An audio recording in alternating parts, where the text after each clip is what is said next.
Bismillahirrahmanirrahim. Bismillahirrahmanirrahim. Alhamdulillahirrabbilalamin. Wassalatu wassalamu ala rasulillah wa ala alihi wa sahbihi ajma'in. Alhamdulillah. Bersyukur pada Allah Subhanahu wa taala. Salawat dan salam kepada junjungan besar Nabi Muhammad sallallahu alaihi wasallam. Alhamdulillah, hari ini kita akan memulakan muka surat yang baru, alhamdulillah, dengan izin Allah Subhanahu wa taala, daripada mushaf Al-Quran. Alhamdulillah, moga-moga Allah Subhanahu wa taala akan menjadikan Al-Quran ini sebagai panduan hidup kita, insya-Allah, untuk dulu, kini dan juga selama-lamanya, insya-Allah. Jadi sebelum daripada ini, kita telah memulakan sebenarnya daripada muka surat 348 daripada Al-Quran, dan kita telah berjaya menghabiskannya, alhamdulillah, setiap daripada muka surat. Jadi kepada sahabat-sahabat yang tidak sempat untuk mengikuti ataupun mengambil keseluruhan daripada muka surat tersebut, ataupun ingin untuk merujuk muka surat yang tertentu, insya-Allah boleh bersama-sama ke Facebook kita ataupun juga kepada YouTube yang ada, yang telah kita himpunkan ke semua muka surat Al-Quran tersebut, insya-Allah. Moga-moga dengan usaha kita yang sedikit ini, Allah Subhanahu wa taala akan membimbing kita, insya-Allah, memberikan sedikit sebanyak pahala dan juga ilmu, dan juga menjadikan Al-Quran ini tidak lekang daripada kita, tidak berpisah daripada kita, dan kita akan bersama-sama, insya-Allah, cuba untuk mengambil apa yang terdaya, apa yang mampu kita lakukan dalam keadaan kita sekarang ini, dan kita alhamdulillah dapat manfaatkan teknologi ini dengan apa komunikasi yang mudah ini, insya-Allah, untuk kita bersama-sama, walaupun kita berada dalam suasana-suasana yang mungkin keadaan tidak mengizinkan untuk kita bertemu. Jadi alhamdulillah, pagi ini kita akan mulakan daripada muka surat yang pertama daripada mushaf, insya-Allah, iaitu surah Al-Fatihah. Dan kemudian insya-Allah pada setiap pagi, pada setiap hari, kita akan cuba untuk mengadakan dengan izin Allah Subhanahu wa taala setiap sesi satu hari, insya-Allah, dan kita akan terus mengikuti muka surat ini, insya-Allah, sehinggalah sampai kepada muka surat 347, insya-Allah. Pagi ini kita akan bersama-sama di surah Al-Fatihah. Surah yang kita baca pada setiap hari sebanyak 17 kali paling kurang. 17 kali. Walaupun mengikut mazhab-mazhab yang tertentu, kemungkinan ada yang tidak mewajibkan kalau kita sekiranya kita sembahyang secara berjemaah. Tetapi mengikut yang standardnya, yang kebiasaannya ialah kita akan membaca surah Al-Fatihah ini sebanyak 17 kali, sekurang-kurangnya jika kita tidak melakukan solat sunat. Kalau kita melakukan solat sunat, of course lah, dia akan menjadi lebih dan seterusnya. Jadi pada hari ini kita akan cuba tengok. Saya akan baskan terutamanya perbincangan ini kepada tafsir Jalalain, satu tafsir yang masyhur yang ditulis oleh dua orang ulama besar di abad yang ke-8, iaitu Syekh Jalaluddin Al-Mahalli dan juga Syekh Jalaluddin As-Sayuti, yang mana mereka ni telah bergabung untuk menuliskan tafsir ini, dan mengambil masa yang sangat lama, berbelas tahun untuk menuliskan tafsir ini, dilakukan oleh dua orang syekh ni, sehingga Syekh Jalaluddin Al-Mahalli telah meninggal dunia sebelum dapat menghabiskan tafsir ini. Dan kemudian ianya disambung oleh anak muridnya, iaitu Syekh Jalaluddin As-Sayuti. Jadi insya-Allah kita akan tengok Allah Subhanahu wa taala telah memulakan surah ini dengan Bismillahirrahmanirrahim, dan itu adalah pendapat yang mengatakan bahawa Bismillah ini adalah sebahagian daripada Al-Fatihah. Walau bagaimanapun, ada yang mengatakan bahawa Bismillah ini bukan satu part daripada Fatihah. Jadi oleh kerana itulah kita mungkin akan jumpa ada setengah-setengah tempat, setengah-setengah mazhab yang tidak wajib untuk membaca surah Al-Fatihah pada ketikaan permulaan sembahyang dan sebagainya. Ada yang membacanya secara perlahan dan sebagainya. Jadi itu adalah merupakan perbezaan di kalangan ulama-ulama fiqh.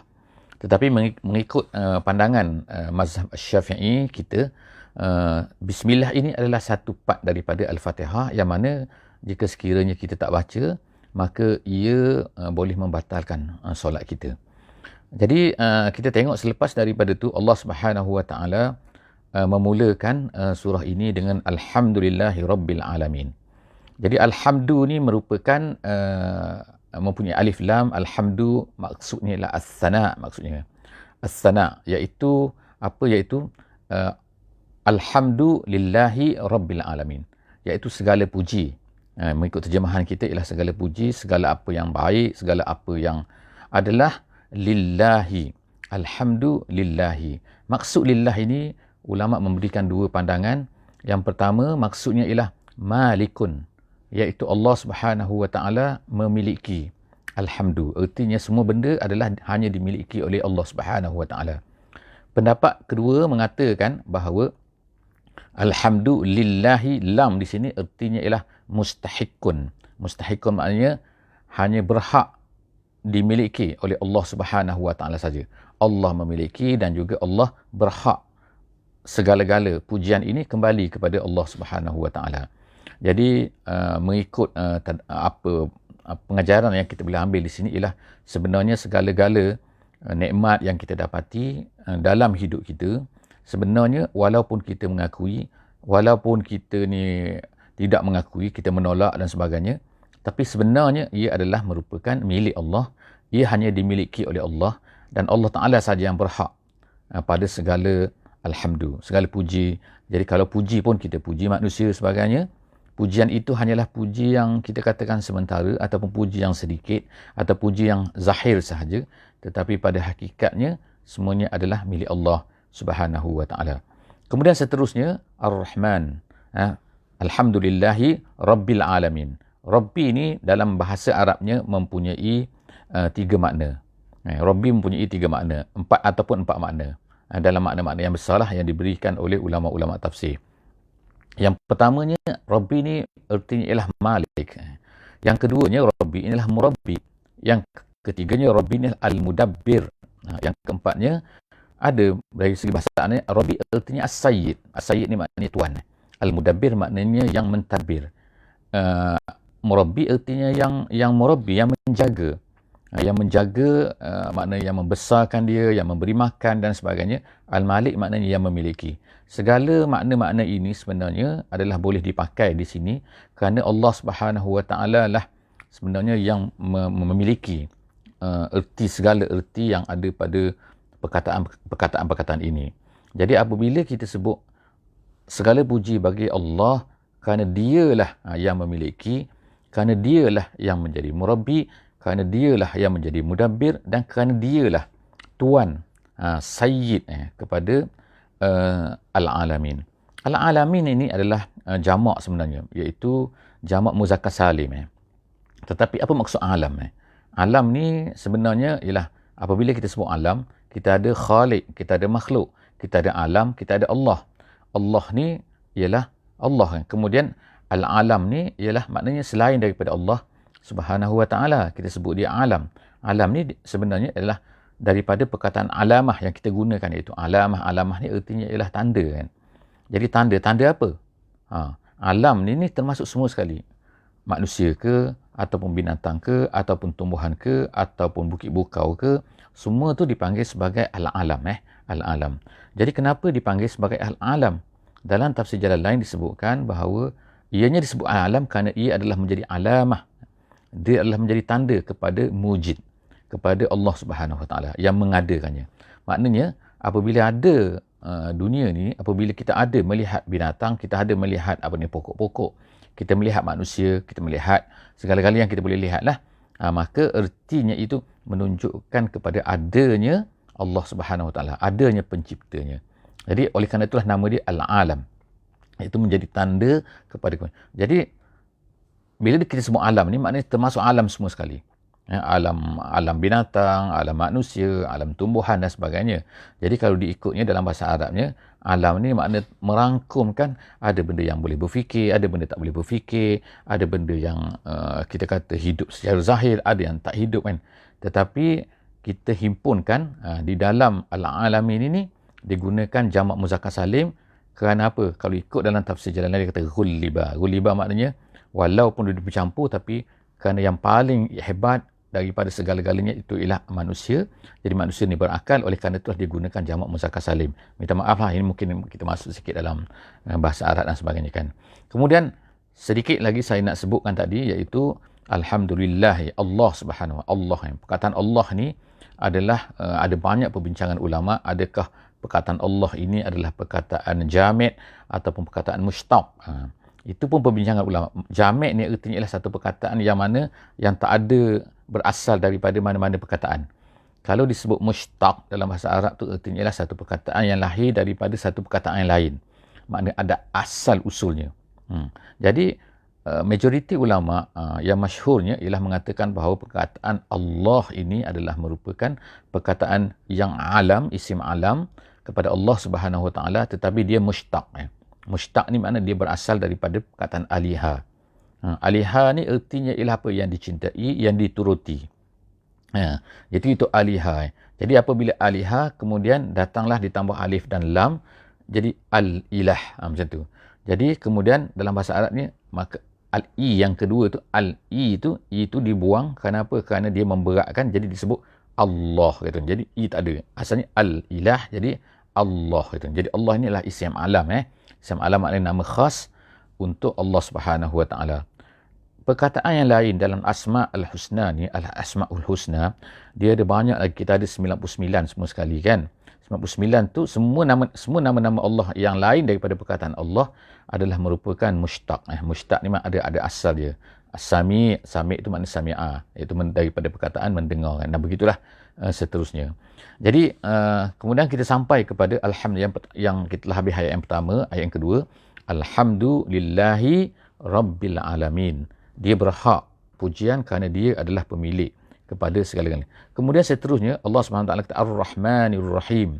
Ar-Rahmanir Rahim ini adalah dua sifat Allah Subhanahu Wa Taala. Dia adalah maksud, dia berasal daripada Ar-Rahmah lah. Ar-Rahmah ni artinya adalah iradatul khair li ahlihi. Maksud itu maksud dari segi bahasa Arabnya, maksudnya lah menghendaki kebaikan untuk orangnya. Jadi maknanya apabila Allah Subhanahu Wa Taala ni mempunyai sifat Rahman dan juga Rahim, memang ada perbincangan ulama kan, adakah Rahman ini untuk orang mukmin saja, Ar-Rahim itu untuk orang mukmin dan juga orang kafir dan sebagainya, ataupun terbalik dan sebagainya. Tapi kedua-duanya adalah berasal daripada Rahman, perasaan daripada rahmah, dan juga Rahim juga adalah daripada perkataan rahmah. Ini nak menunjukkan bahawa hubungan ataupun di antara Allah Subhanahu Wa Taala dengan kita ni, Allah sebenarnya ialah sangat sayang pada kita. Sebab itulah Allah Taala utuskan Rasul, Allah Taala berikan tanda-tandanya dan sebagainya. Sepatutnya manusia ni dia beriman kepada Allah Subhanahu Wa Taala kerana kasih sayang Allah Taala tu. Jadi banyak sangat Allah Taala beri kepada kita dengan memberikan pahala yang banyak. Kalau kita buat satu perbuatan kebaikan, Allah Taala gandakan. Kalau puasa, Allah Taala gandakan. Allah Taala berganda-ganda, kita tak tahu bagaimana gandanya. Kalau kita menderma, Allah Ta'ala gandakan 700 dan sebagainya. Jadi itu menunjukkan bahawa Allah Subhanahu Wa Ta'ala ni sangat-sangat nak memberi rahmat kepada kita. Seterusnya ialah Allah Ta'ala ni bersifat dengan Ar-Rahman dan juga Ar-Rahim. Seterusnya Allah Ta'ala kata Maliki Yaumiddin.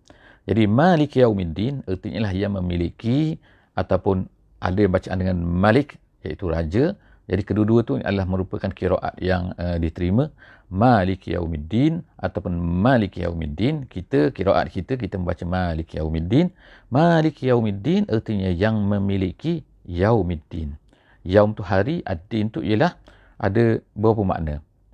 Sama ada ad-din ialah agama, ataupun ad-din ialah al-jaza, iaitu pembalasan. Jadi pendapat yang kuatnya mengatakan maksud di sini adalah hari pembalasan. Kenapa Allah Ta'ala tu memiliki hari pembalasan? Adakah Allah Subhanahu Wa Ta'ala ni tidak memiliki hari yang selain daripada hari pembalasan? Tidak. Bukan bermakna macam tu. Tetapi oleh kerana Allah Ta'ala di sini nak menunjukkan bahawa pada hari kiamat nanti, pada hari pembalasan nanti, tak ada dah orang yang boleh nak mengaku. Atas dunia ni kemungkinan ada orang mengaku kan. Orang mengaku. Hari-hari dunia ni ada orang mengaku. Orang ni kata dia ni raja, orang ni kata dia ni raja, orang kata dia ni memiliki, orang kata dia ni macam-macam sekali. Ini dia punya kan. Tapi di hari akhirat nanti, tak ada lagi orang yang boleh nak mengaku. Orang semua senyap pada masa tu. Ketika Allah Subhanahu Wa Taala bertanya, limanil mulkul yaum? Limanil mulkul yaum? Semua senyap. Allah Ta'ala tanya, pada hari ini siapakah? Kerajaan ini milik siapa? Siapa yang menjadi raja pada hari ini? Siapa yang memiliki pada hari ini? Limanil mulkul yaum. Kerajaan milik siapa hari ini? Semua orang senyap. Patah dunia ni macam-macam orang mengaku kan. Jadi Zahir itu dalam tafsir jalan lain dia katakan, kerana la mulka zahiran fihi fil yaumil qiyamah. Oleh kerana itulah Allah Ta'ala sandarkan pada hari kiamat ni, Allah Ta'ala kata Malik Yaumiddin. Dia memiliki hari ad-din, iaitu hari pembalasan. Jadi konsep pembalasan ini satu benda yang sangat penting lah bagi seorang Muslim, bagi seorang, kerana apa kan? Kerana ada pembalasan itulah maka kita ni beramal atas dunia ni. Pembalasan tu dalam bentuk syurga, dalam bentuk nikmat, dalam bentuk macam-macam lah kan. Allah Subhanahu Wa Taala nak beri kepada kita ni orang yang beriman. Seterusnya Allah Ta'ala kata, Iyyaka na'bud wa iyyaka nasta'in. Iyyaka na'bud wa iyyaka nasta'in. Jadi apa maksud sini? Iyyaka na'bud wa iyyaka nasta'in. Ertinya ialah dari segi balaghahnya, balaghah bahasa Arabnya, kalau orang Arab dia boleh bercakap dia boleh kata, kalau dia nak kata saya menyembah sesuatu, jadi dia boleh kata na'buduka. Na'buduka artinya kami sembah engkau. Artinya kami sembah engkau. Tetapi dalam ayat ini dia tak kata na'buduka, dia kata iyyaka na'bud. Iyyaka di depan, na'budu kemudian ka dah tak ada dah. Jadi ka tu dah berada di depan dah ditarik ke depan. Jadi iyyaka na'budu. Dia sangat-sangat berbeza di antara na'buduka dengan iyyaka na'bud. Kalau kita kata na'buduka artinya ialah kami sembah engkau. Jadi dia tidak menafikan bahawa kemungkinan juga di samping kami sembah engkau, kami sembah juga benda-benda lain. Sebagaimana orang kafir Quraisy, mereka ni bukannya tidak mengenal Allah. Mereka ni bukannya tidak menyembah Allah. Kan? Mereka sembah Allah juga, tetapi dalam masa yang sama, mereka juga menyembah benda-benda yang lain. Mereka menyembah juga Al-Lata, Al-Uzza, Al-Manat dan juga berhala-berhala yang banyak di keliling mereka.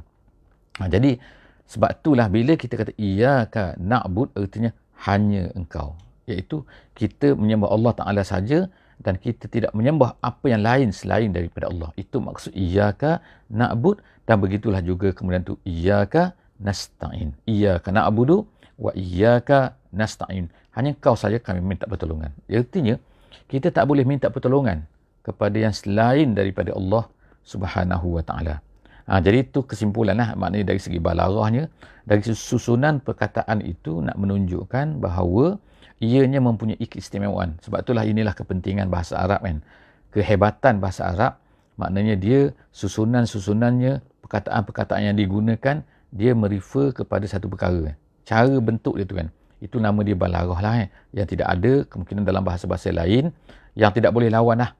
Di samping kehebatan bahasa Arab ni, lamanya bahasa Arabnya kan, sejak beribu-ribu tahun lagi dia tidak berubah kan. Sejak daripada kaum Ad, sejak daripada kaum Samud, dia itu tidak berubah. Itulah bahasa yang digunakan sampailah sekarang.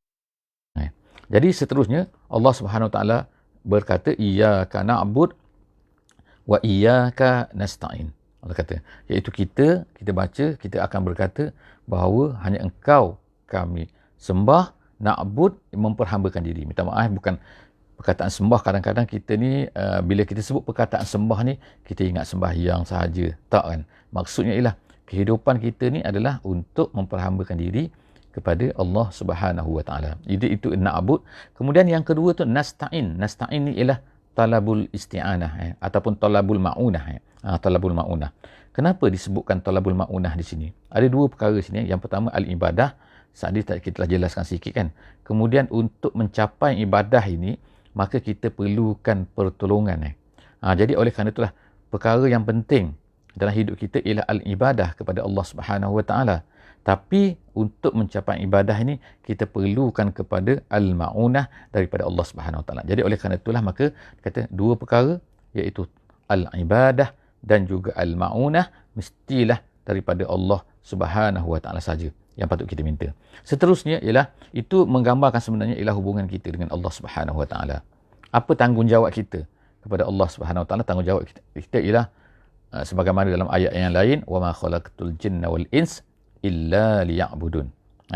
Aku tak ciptakan jin dan manusia, kata Allah Subhanahu Wa Taala, melainkan untuk liya'budun, untuk memperhambakan diri, menjadi hamba kepada Allah Subhanahu Wa Taala. Seterusnya ayat yang ke-6 ayat yang ke-6 insya-Allah, iaitu Allah Subhanahu Wa Taala sebutkan ihdinas siratal mustaqim. Doa kita. Sekarang ni doa kita kan. Kalau yang tadi iyyaka na'budu wa iyyaka nasta'in adalah merupakan menyatakan ketundukan kita kepada Allah, pengakuan kita. Hanya engkau. Kemudian sampailah kepada ayat yang seterusnya, iaitu ihdinas siratal mustaqim. Kita kata, ya Allah, berilah petunjuk kamu kepadaku. Ihdina artinya tunjukkanlah aku. Jadi perkataan ini daripada perkataan hidayah. Perkataan hidayah. Hidayah itu adalah masdar yang kata terbitan daripada ihdina. Ihdina itu adalah fi'il amar dalam bahasa Arabnya. Jadi hidayah ni ada dua jenis. Ada dua bentuk hidayah. Yang pertama dipanggil hidayatul irsyad. Yang kedua dipanggil hidayatul taufik. Hidayatul irsyad dan yang kedua ialah hidayatul at-taufik. Jadi apa perbezaan di antara kedua ni? Perbezaannya ialah perbezaan hidayatul irsyad ni ialah kita minta kepada Allah Subhanahu Wa Taala supaya tunjukkan kepada kita. Tunjukkan apa? Tunjukkan mana benar, mana yang salah. Allahumma arinal haqqa haqqan warzuqna ittiba'ah. Wa arinal batila batilan warzuqna al-ijtinabah. Jadi kedua-dua tu, iaitu yang pertama tu al-irsyad tu artinya apa? Iaitu kita minta kepada Allah supaya Allah Taala tunjukkan, supaya kita ni nampak kan. Nampak yang benar, nampak yang salah. Itu yang pertamalah kan itu nama dia al-irsyad. Yang keduanya ialah nama dia hidayatul at-taufik. Hidayatul taufik ni ialah kita minta kepada Allah supaya Allah Taala ni kan berikan kepada kita ni keinginan mudah untuk mengikut kebaikan tu. Jadi kalau kita baca doa tadi yang saya baca tadi kan, Allahumma arina tu tunjukkan. Kemudian yang kedua tu warzuqna al-ittiba'ah. Dah tunjuk tu, sebab kadang-kadang ada orang kan dah nampak dah tapi dia tak nak ikut. Tak ada rasa nak ikut. Itu maknanya tak ada al-taufik. Dia dah ada al-irsyad. Jadi kita minta kepada Allah ni dua-dua sekali. Dalam ayat ni dalam ihdinas siratal mustaqim ni ialah kita minta supaya Allah Taala tunjukkan kepada kita mana benar dan juga mana salah, dan kemudian berilah kepada kita ni supaya kita ni ada keinginan untuk mengikuti kebaikan tersebut. Bukan hanya melihat saja, bukan hanya tahu saja kan, betul dan juga salah kan. Jadi itu yang kita minta kepada Allah Subhanahu Wa Taala, iaitu al-hidayah. Allah Subhanahu Wa Taala berikan kepada kita irsyad kan. Allah Taala berikan kepada manusia ni ar-rasul rasul-rasul sejak daripada Nabi Adam kepada zaman Nabi Muhammad sallallahu alaihi wasallam, rasul-rasul diutuskan, dan kemudian Allah Taala menurunkan pula kitab-kitab. Jadi semua tu ar-rasul, al-kutub, yang kitab-kitab tu semua tu adalah merupakan, kita panggil dia sebagai hidayah juga, tapi hidayah tu hidayatul irsyad. Tapi ramai tak orang mengikuti. Tak ramai orang mengikuti kan. Qalil sedikit saja yang mengikuti hidayah tersebut. Jadi yang mendapat taufik itu sedikit saja. Tapi irsyad tu diberikan kepada semua manusia. Jadi kita minta kepada Allah dua-dua kan. Tunjukkan yang benar, rasa ingin untuk mengikuti yang benar tu. Jadi dua irsyad, dua hidayah. Jadi kita minta ihdina, apa yang kita minta? As-siratal mustaqim. Ihdinas siratal mustaqim. As-siratal mustaqim itu artinya adalah Islam. Kemudian seterusnya siratal lazi, explanation lagi kan dipanggil dalam bahasa Arab dipanggil badal. Badal artinya ialah dah sebut dah tadi ihdinas sirat. Sirat bagaimana yang dikatakan mustaqim tu? Yang lurus tu bagaimana yang lurus tu? Jadi yang lurus tu ialah siratal lazina an'amta alaihim. Dalam surah yang lain Allah Subhanahu Wa Taala sebutkan kan, iaitu yang diberikan, orang-orang yang diberikan an'amta alaihim. Baca dengan ta, jangan baca dengan tu baca dengan ta, artinya engkau berikan, yang kau beri nikmat kan. Maknanya apa kau beri ni itu nikmat Jadi secara tidak langsung sini kita boleh faham, iaitu nikmat yang terbesar yang Allah Taala berikan kepada manusia ni ialah nikmat al-iman dan juga nikmat al-Islam. Kalau tak adalah kita sebut an'amta, engkau memberi nikmat kepada mereka. Siapakah yang termasuk dalam golongan orang yang diberi nikmat ini? Disebutkan dalam ayat yang lain, di tempat yang lain, iaitu 4 golongan. Yang pertama sekali an-nabiyyun. Yang keduanya adalah as-siddiqun. Yang ketiga adalah asy-syuhada, dan kemudian yang keempatnya ialah as-solihun. Jadi orang-orang soleh. Jadi para nabi, para orang siddiq, iaitu seperti Abu Bakar As-Siddiq dan juga lain-lain, dan kemudian asy-syuhada, syuhada orang yang mati syahid, dan kemudian yang keempat ialah orang-orang yang soleh. 4 golongan inilah yang disebutkan oleh Allah SWT, orang-orang yang mendapat an'amta alaihim, mendapat nikmat. Jadi moga-moga Allah Taala jadikan kita sebahagian daripada mereka ni, insya-Allah kan. Jadi Nabi memang tak boleh kita kan, sebab Nabi dah habis kan dengan Nabi Muhammad SAW. Tapi insya-Allah kita ada peluang untuk menjadi sama ada as-siddiqin, asy-syuhada, as-salihun. Insya-Allah kan, boleh insya-Allah. Minta doa lah kepada Allah SWT, moga-moga kita. Jadi itu yang kita minta kan, siratal ladzina an'amta alaihim. Kemudian Allah Taala sebutkan apakah golongan-golongan yang kita tak mahu ni. Jadi kita minta setiap hari kan, setiap hari 17 kali ni kita minta kepada Allah, janganlah jadi daripada golongan ni. Janganlah jadi daripada kelompok-kelompok ni. Kelompok apa yang kita tak nak ni? Iaitu ghairil maghdubi alaihim. Ghairi maknanya tidak. Al-maghdub maknanya yang dimurkai, yang dibenci, yang tidak disukai oleh Allah Subhanahu Wa Taala. Al-maghdub alaihim. Jadi ulama-ulama hampir sepakatlah mengatakan al-maghdub alaihim sini ialah orang-orang Yahudi. Kerana orang Yahudi ni memang Allah Ta'ala sangat marah kepada mereka ni.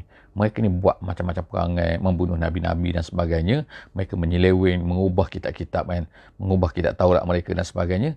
Jadi kita minta, kita tak nak ikut ni. Ya Allah, janganlah bagi kami ni ikut yang tu.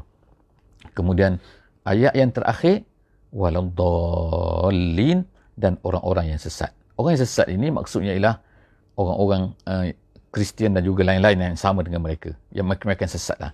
Tapi maksud ni sini secara khusus, secara itunya ialah orang-orang yang orang-orang Kristian. Jadi kita ada 2 kelompok sini yang kita minta pada setiap kali kita sembahyang, walaupun kita tak sebut nama secara khususnya, tetapi maghdub dan juga al-dhallin ni ialah yang kita tak nak ikut. Ya Allah, janganlah bagi kami ikut orang-orang yang macam ni, orang-orang ni kan. Tapi inilah mungkin apa yang berlaku pada kita pada hari ini. Kita tengok kan, sebahagian daripada orang Islam sendiri mengikut kelompok-kelompok ni kan, secara tidak sedar ke, secara tak faham ke, secara tak apa. Jadi kita peringatkan, kita baca surah ni pada setiap hari, kita baca ayat ni pada setiap hari, tapi tiba-tiba kita mengikut, kita mengikut cara-cara yang dibuat oleh orang kafir, orang Kristian, orang Yahudi dan sebagainya. Itu adalah perkara-perkara yang sepatutnya tak berlaku kan. La tattabi'anna sunanal ladzina min qablikum. Nabi kata, kamu akan mengikuti jejak langkah orang-orang mereka ni. Mereka sebelum-sebelum daripada kamu kan. Shibran bi shibrin wa zira'an bi zira'in. Sejengkal demi sejengkal, sehasta demi sehasta, hatta law dakhalu juhra dabbin la dakhaltumuh. Nabi kata, sehingga kalau kamu masuk pun, kalau mereka ni masuk ke dalam lubang biawak pun, kamu akan masuk. Ertinya lubang biawaknya, ertinya buat benda yang tak logik pun, benda yang tak ada manfaat pun, kamu akan ikut juga. Jadi sahabat-sahabat bertanya, siapakah mereka itu ya Rasulullah? Adakah al-Yahud wan Nasara? Sahabat bertanya, mereka tu siapa? Yahudi Nasara ke ya Rasulullah? Nabi SAW kata, faman. Siapa lagi? Maknanya siapa lagi kalau tak 2 grup ni? Jadi yang berlaku sekarang itulah kan, di keliling kita tengok kan, sama ada melalui movie ke, sama ada melalui internet ke, sama ada melalui apa-apa pun kan, mereka ni telah menyerang lah kita kan, dan kita terikut kan. Jadi moga-moga Allah Subhanahu Wa Taala memeliharalah kita daripada perkara-perkara ini. Satu perkara yang cantik lah di hujung ayat ini yang saya nak sentuh juga ialah sebelum kita tamat pada sesi Al-Fatihah kita pada pagi ini, muka surat yang pertama kita pada pagi ini, iaitu Allah Subhanahu Wa Taala sebutkan. Yang pertama disebut ghairi, kemudian disebut wala. Maknanya ada sekali lagi diulang wala. Dah disebut ghairi. Kalau ikutnya dari segi bahasa lah kita katakan, kita boleh katakan ghairil maghdubi alaihim waddallin. Tak perlu ada la lagi. Kenapa perlu ada la lagi? Artinya cukuplah kalau disebutkan ghairil maghdubi alaihim waddallin. Wa maknanya tak ada la. Kalau sebut wa maknanya dan, maknanya janganlah, maknanya bukan jalan orang-orang yang kau murkai dan orang yang sesat.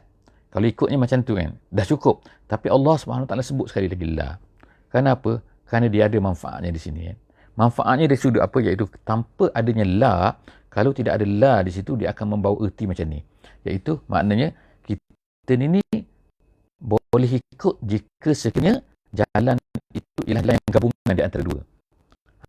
Maknanya kalau Yahudi dan Nasrani itu yang tak boleh ikut. Tapi kalau salah satu boleh ikut, itu kalau tak ada la. Jadi adalah artinya apa? Iaitu salah satu tak boleh ikut. Apa tak lagi kalau dua? Artinya kalau dilakukan adalah cara Yahudi dan Nasrani, tak boleh ikut. Cara Yahudi saja pun tak boleh ikut. Cara Nasrani saja pun tak boleh ikut. Makna satu pun tak boleh ikut, apatah lagi dua. Itu pentingnya adanya perkataan la itu dalam bahasa Arab di dalam surah Al-Fatihah ni. Jadi setakat itulah saja, insya-Allah. Moga-moga kita dapat manfaat daripada surah Al-Fatihah ni, daripada muka surat pertama Al-Quran ni yang kita baca pada setiap hari. Saya tak sebut beberapa perkara lagi, insya-Allah, yang mana sahabat-sahabat insya-Allah boleh refer, boleh baca sendiri, iaitu seperti nama-namanya, fadilatnya dan sebagainya. Kita akan ambil secara umum saja, iaitu tadabbur untuk kita, daripada kita faham daripada Al-Fatihah pada hari ini, sedikit-sedikit tafsiran secara ringkas daripada tafsir jalan lain dan juga tafsir Al-Wasit, dan sedikit-sedikit pengajaran yang kita boleh ambil daripada surah, daripada muka surat 1 ini, insya-Allah. Dan kita akan bersama-sama lagi insya-Allah di muka surat kedua dan seterusnya dalam sesi akan datang. Wallahu a'lam bissawab. Aqulu qawli hadza wa astaghfirullahal azim li wa lakum. Wassalamualaikum warahmatullahi wabarakatuh. Bismillahirrahmanirrahim. Bismillahirrahmanirrahim. Wal 'asri innal insana lafi khusr illa allazina amanu wa 'amilus solihat wa tawasaw bil haqqi wa tawasaw bis sabri. Subhanakallahumma wa bihamdik nashhadu an la ilaha illa ant nastaghfiruka wa natubu ilaik.